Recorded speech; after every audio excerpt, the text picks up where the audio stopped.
사랑은 그렇게 시작되었습니다. 서재순. 사랑은 그렇게 시작되었습니다. 평범한 연인들처럼 팝콘을 나누어 먹으며 영화를 보고 고속버스의 후젓함과 기차의 떠들썩함을 즐기며 하루 동안의 여행을 떠나기도 했습니다. 어딘지도 모르는 곳에서 노을을 바라보며 쓸쓸하면 석양을 본다던 어린 왕자의 흉내도 내보고 언젠가 없어질 거라는 혁괴의 열차도 타며 이 기분 그대로 첫눈 오는 날 만나자는 약속도 했습니다. 우린 참 많은 얘기를 나누었습니다. 고양이 세수를 한다는 얘기에 얼굴을 찌푸리며 나무라기도 했고 수염이 잘 안 나 일주일에 한 번씩밖에 면도를 안 한다는 말에 남자도 아니라며 웃음 참지 못했던 적도 있습니다. 사랑은 그렇게 시작되었습니다. 하지만 당신과 하고 싶었던 일이 더 많았습니다. 이어폰을 한 쪽씩 나누어 낀 채 안장이 2개인 자전거를 함께 타고 싶었고 지난밤 술이 덜 깬 당신을 위해 해장국을 끓이며 무슨 술을 그렇게 많이 먹었냐는 투정도 하고 싶었습니다. 여름이면 등목을 해주고 싶었고 늦저녁부터 눈이 온 겨울날이면 당신을 위해 대문 앞 골목을 쓸고 싶었습니다. 가장 아끼는 옷을 입고 시장 어기 사진관에서 사진을 찍고 싶었습니다. 사진관 주인은 어쩌면 참 행복해 보인다는 이유로 우리 사진을 진열장에 전시할지도 모르죠. 토라지기도 하고 다투기도 하고 화해하기도 하고 몇 번쯤 헤어지기도 하면서 사랑을 튼튼하게 키워가는 상상도 했습니다. 당신과 하고 싶었던 일이 참 많았습니다. 하지만 아쉽진 않습니다. 그 시간은 내가 지내왔던 많은 날들 중에서 가장 행복했고 또 가장 소중했던 시간이었으니까요. 그래서 생각만으로도 웃음 지어지는, 상상만으로도 가슴이 떨려오는 아름다운 시간이었으니까요.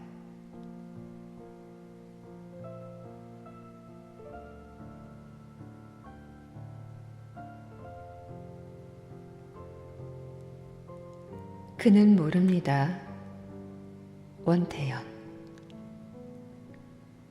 그를 처음 만난 날 내 앞에 앉아있는 그를 보면서 가슴 떨림에 고른 호흡하기 어려웠다는 걸, 커피 전질 때 바들바들 떠는 부끄러운 손 보이고 싶지 않아 일부러 마시기 편한 쉐이크로 주문했다는 걸, 그렇게 태어난 척 차분한 모습 보이려 무척이나 노력했던 나를 그는 모릅니다.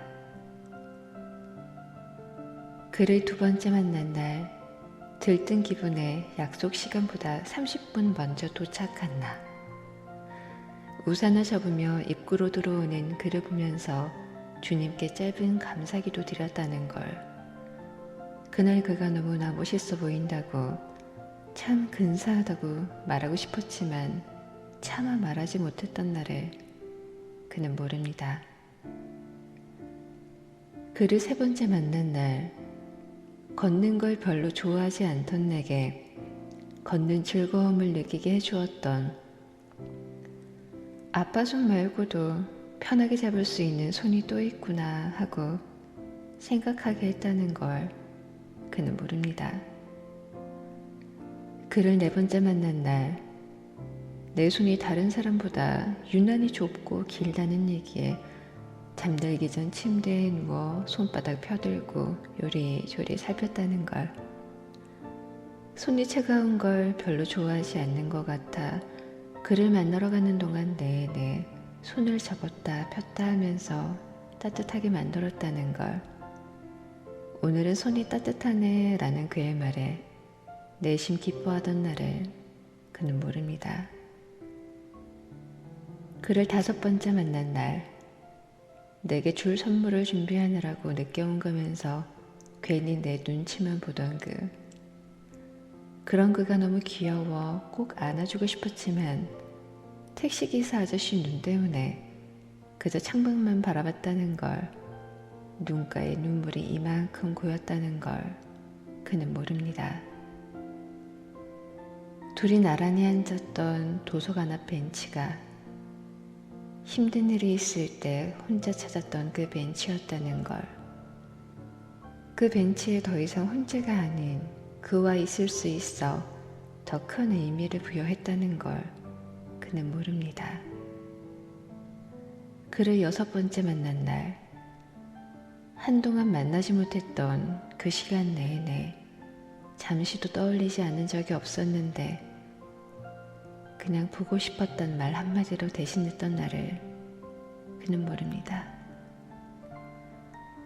한강을 볼 때 단 둘이길 바랐던 내게 그의 친구와의 동행은 작은 실망이었다는 걸 그는 모릅니다.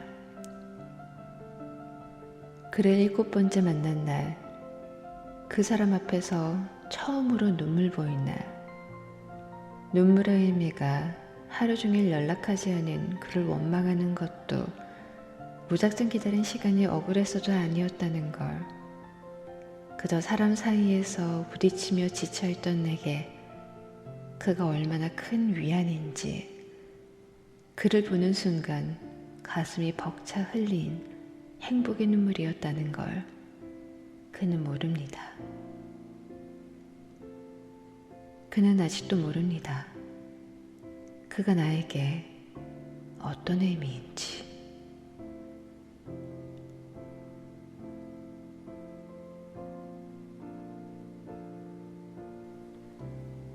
그런 사람 또 없습니다. 원태연. 그런 사람 또 없습니다. 그렇게 따뜻하고 눈물이 나올 만큼 나를 아껴줬던 사람입니다. 우리 서로 인연이 아니라서 이렇게 된 거지. 눈 씻고 찾아봐도 내겐 그런 사람 또 없습니다. 따뜻한 눈으로 나를 봐줬던 사람입니다. 어쩜 그렇게 눈빛이 따스했는지, 내가 무슨 짓을 하고 살아도 이 사람은 이해해 주겠구나 생각되게 해주던, 자기 몸 아픈 것보다 내 몸 더 챙겼던 사람입니다. 세상에서 이렇게 많은 사람들이 사는 세상에서 유일하게 나를 사랑해 주었던 한 사람입니다. 내가 감기로 고생할 때 내 기침 소리에 그 사람 하도 가슴 아파하여 기침 한번 마음껏 못하게 해주던 그런 사람입니다. 지금 그 사람 나름대로 얼마나 가슴 삭히며 살고 있겠습니까? 자기가 알 텐데. 내가 지금 어떻다는 걸 알면서도 어쩔 수 없을 텐데. 언젠가 그 사람 이런 얘기를 한 적이 있습니다. 사랑하는 사람은 멀리 있어야 한다고, 멀리 있어야 아름답다고. 웃고 살라는 얘기하는 사람들은 모릅니다. 내가 왜 웃을 수 없는지. 상상이나 할 수 있겠습니까? 그 사람과 하도 웃어서 너무너무 행복해서 몇 년치 웃음은 그때 다 웃어버려서 지금 미소가 안 만들어진다는 걸. 웃고 살라고 얘기하는 사람들은 모릅니다. 인연이 아닐 뿐이지 그런 사람은 또 없습니다. 그 사람 끝까지 나를 생각해 주었던 사람입니다. 마지막까지 눈물을 안 보여주려고 고개 숙이며 얘기하던 사람입니다. 탁자에 그렇게 많은 눈물 떨구면서도 고개 한번 안 들고 억지로라도 또박또박 얘기해주던 사람입니다. 울먹이며 얘기해서 무슨 얘기인지 다 알아들을 수는 없었지만 이 사람 나를 정말 사랑하는구나 알 수 있게 해주던 사람입니다. 그런 사람 또 없습니다. 그렇게 따뜻하고 눈물이 나올 만큼 나를 아껴줬던 사람입니다. 우리 서로 인연이 아니라서 이렇게 된 거지. 눈 씻고 찾아봐도 내게는 그런 사람도 없습니다. 인연이 아닐 뿐이지 그런 사람도 없습니다. 정말 내겐 그런 사람 없습니다.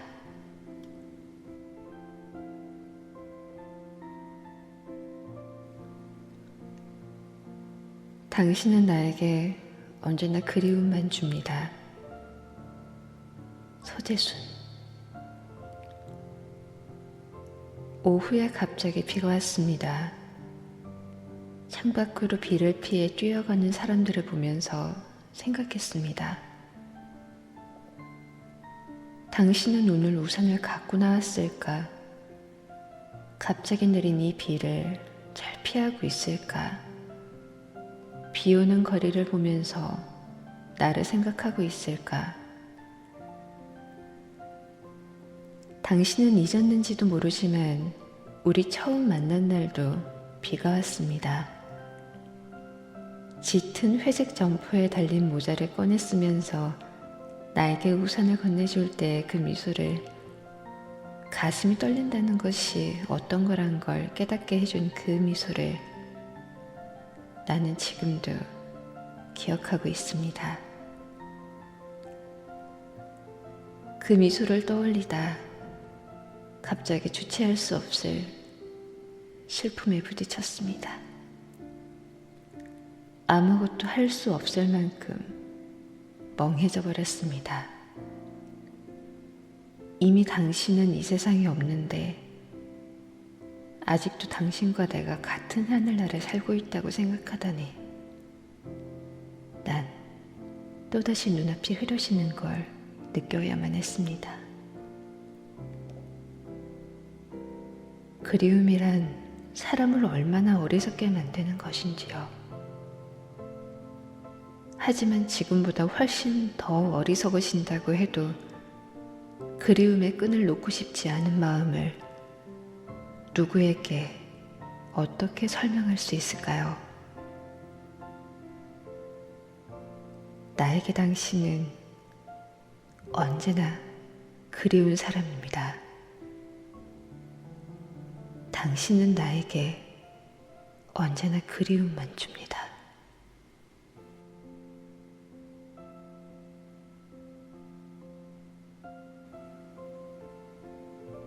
마지막이라는 말보다 슬픈 말을 나는 하지 못합니다. 원태영. 어느 날 습관처럼 텅 빈 공원을 걸었습니다. 문득 구석에 있는 공중전화를 발견하곤 수화기를 집어들었습니다. 누군가에게 습관처럼 전화를 걸려 했죠. 그 누군가는 이미 내 곁에 없다는 것을 알지 못했기 때문입니다. 난 어렸을 때를 기억합니다. 학교에 들어가기 전 아주 어렸을 때 말이죠. 엄마 곁에 누워 잠이 들었었죠. 한참을 자고 일어난 후에 곁에 아무도 없음을 알고 슬퍼지기 시작했습니다. 그러다가 큰 소리로 한없이 울었더랬습니다. 그와 헤어진 후에 마지막이라는 말을 참 많이도 생각해 보았습니다. 그때마다 참 많이도 울었습니다. 처음에는 마지막이라는 말을 믿을 수가 없었죠. 그러나 시간이 흐르면서 차츰 깨닫게 되었고 그것이 나를 슬프게 하였습니다. 그렇습니다. 나는 아직도 마지막이라는 말보다 더 슬픈 말을 알지 못합니다. 내 곁에 있어야 할 사람이 없음보다 더 슬픈 존재를 나는 알지 못합니다.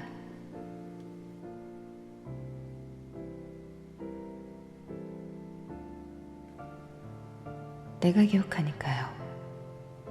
원태연. 영화를 한 편 봤습니다. 당신을 알기 전에 봤던 영화였습니다. 처음 봤을 땐 스쳐 지나갔던 장면이 이번엔 마음이 남았습니다. 젊었을 때 만나 딱 한 번 점심 식사를 함께 한 남자를 사랑하느라 평생 다른 사람을 마음에 들이지 않은 중년 여인이 영화 속에서 말합니다. 나는 지금도 가끔 그때 썼던 포크와 나이프로 식사를 해. 그러면 그와 함께 있는 느낌이 들지. 물론 그는 나를 잊었을 거야. 하지만 괜찮아. 내가 기억하니까. 영화 속의 그 여인처럼 언젠가 나도 그 말을 하게 될지도 모릅니다. 하지만 그렇게 된다 해도 그다지 외로울 것 같지 않습니다. 평생 그리워할 사람을 갖는다는 것도 아무에게 주어지는 행복은 아니니까요. 언제나 그리운 당신. 당신이 나를 잊어도 괜찮습니다. 내가 기억하니까요. 이미 나를 잊었어도 괜찮습니다. 항상 내가 기억하니까요.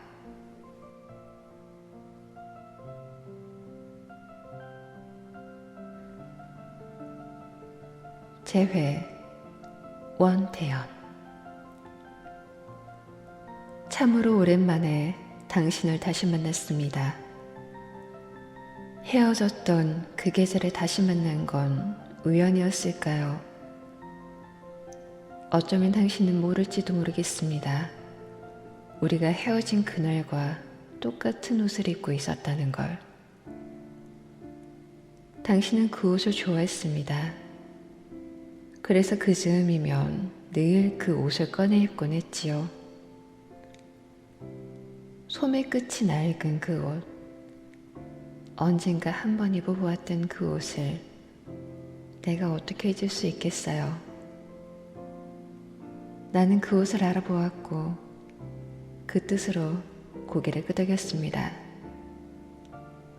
그러자 당신도 고개를 끄덕였죠.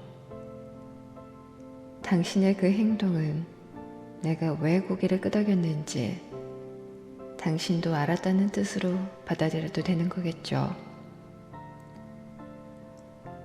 우리는 나란히 걸었습니다. 그러다 나는 일부러 걸음을 늦췄습니다. 당신의 뒷모습을 보기 위해서였습니다. 당신의 어깨는 한쪽이 조금 기울어졌거든요. 그래서 뒤에서 옷을 제대로 잡아주지 않으면 한쪽으로 기운 어깨선이 그대로 드러납니다. 우리가 함께했던 그 시절, 당신을 만나면 나는 늘 옷을 바로잡아주곤 했지요. 그때 내 손길이 참 좋다고 말했던 기억 혹시 잊지는 않으셨나요? 참 이상한 건 당신이 내게 오기 전에도 그리고 당신이 나를 떠난 후에도 누구에게도 한 번도 해본 적 없는 그런 행동을 당신의 어깨를 보자마자 저절로 하게 되었다는 겁니다. 당신은 얘기를 시작할 때면 항상 코를 찡긋하는 버릇이 있었습니다. 언젠가 당신은 참 이상한 일이라고 다른 사람과 얘기를 시작할 때는 안 그러는데 꼭 나에게 얘기를 시작할 땐 코를 찡긋하게 된다고 말한 적이 있어요. 그 표정이 아주 반가워서 나는 눈물이 날 뻔했습니다. 다시는 못 보게 될 줄 알았던 표정이었으니까요. 우리는 아무 설명이 없어도 서로의 지난 시간을 이해했습니다. 그래서 마주보고 아무 말 없이 한참 미소만 짓고 있었습니다. 우리가 오랫동안 헤어졌던 연인이라는 건 하느님도 알아보지 못했을 겁니다. 어쩌면 우린 헤어지지 않았던 것은 아닐까요? 나는 당신 마음속에, 당신은 내 마음속에 항상 살고 있으니까요.